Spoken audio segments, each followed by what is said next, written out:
நாகரிகமும் அறிவியலும் வளர்ந்த இன்று குடும்ப உறவுகள் சிதைந்து கிடக்கின்றன. இதற்கு அலைபேசி மிக முக்கிய காரணம். எந்திரத்திற்கு மனித உணர்வுகளை அளிக்க ஆராய்ச்சி செய்யும் மனிதர் மனித உணர்வுகளை அளித்து எந்திரமாக்கிவிட்டார். அன்பும் பண்பும் பாசமும் நேசமும் நிறைந்த அம்மா அப்பா அவர்களுக்கு நான் நலம் தங்கள் நலமறிய ஆவல் என்று கனிந்து எழுதும் கடிதக்கலை மறைந்துவிட்டது.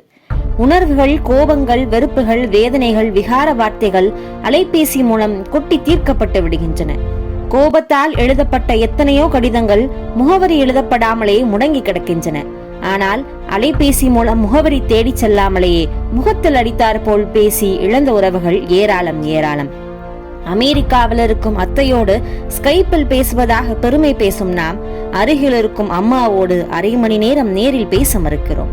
முன்பெல்லாம் தீபாவளி, பொங்கல், கிறிஸ்துமஸ் மற்றும் பிறந்த நாள் விழாக்களுக்கு வாழ்த்து அட்டைகள் வாங்கி அஞ்சலில் அனுப்பினார்கள். அதில் ஒரு அன்பும் அக்கறையும் இருந்தது.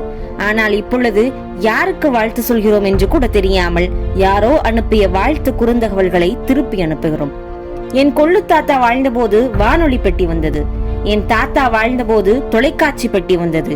என் அப்பா வாழும்போது அலைபேசி வந்தது. நான் வாழும்போது எல்லாமே இருக்கிறது, வாழ்க்கையை தவிர. சிந்திப்போம், செயல்படுவோம்.